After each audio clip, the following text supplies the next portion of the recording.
Почувани граѓани, почувани представници на медиите. Пред повеќе од 3 месеци заедно го започнахме проектот Вистината за Македонија.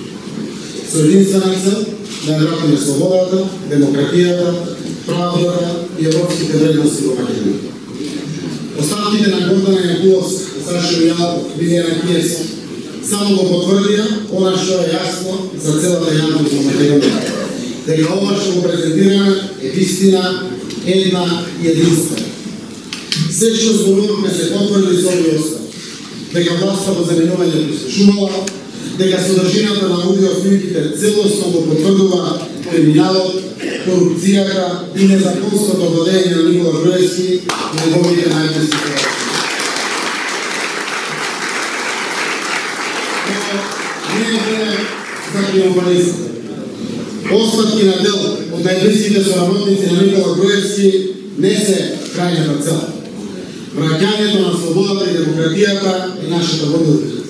За тоа да се случи, неопходно е заминување на Никола Груевски. Очекуваме оставките да продолжат во други сегменти на окупираните институции, но и во областите раководени од функционери на коалицијскиот партнер на Воно Репомане, ДУИ. Во услови на длабока политичка криза, собранието не смее да избира нови министри. Оваа власт нема легитимитет. Нема легитимитет ниту оваа собрание. Почитувани граѓани, борбата за слобода и демократија продолжува. Имајќи ја пред целокупната состојба во земја, потенцира. Имајќи ја предвид целокупната состојба во земја, внимателно и посветено, денеска презентираме нови аудиодокази.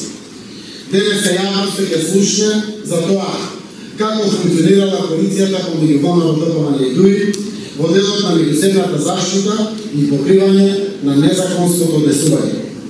Ќе слушнеме и нови докази како се местени милионски тендери и како се испумпувани пари од приватни компании кои што потоа завршувале во Воно Репомане. Денеска јавноста ќе ја дознае вистината за тоа кој стои позади купувањето од страна на МВР нов автомобил Мерцедес вреден над половина милион евра. Речиси 600.000 евра, кој го нарачал и за каква цел. Но денеска ќе слушнете уште еден класичен доказ колку ревностно Никола Груевски се грижи, ама за сопствените интереси.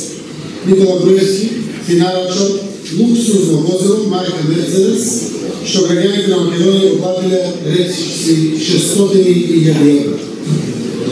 Докато му отишол Груевски, не му биле доволни милионски платени на водно и повеќе станови, па посакал и добил најлуксузно возило, како што нема во Југоисточна Европа, да ужива на сметка на граѓаните кои во меѓувреме ги осиромашува.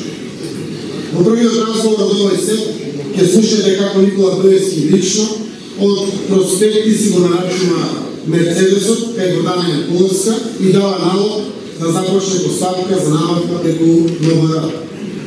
Најверојатно, овие луѓе што не се таму можат да дадат принос во расветлување на вистината и во правниот процес и во политичкиот процес. Но не може да дадат конечен гарант дека со тоа што тие повеќе не се таму, вистината ќе излезе на крај. Ова е вратушката е тоа. Никола Груевски е тој. Што сум овие години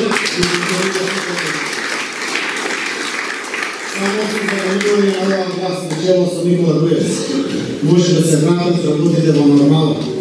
Поболека да се издвои независноста на правосудниот систем од извршната власт, да биде растеретен од канџите во окреми на политичарите, па да донесе правилна и правична судска одлука, како што треба во секоја демократска земја.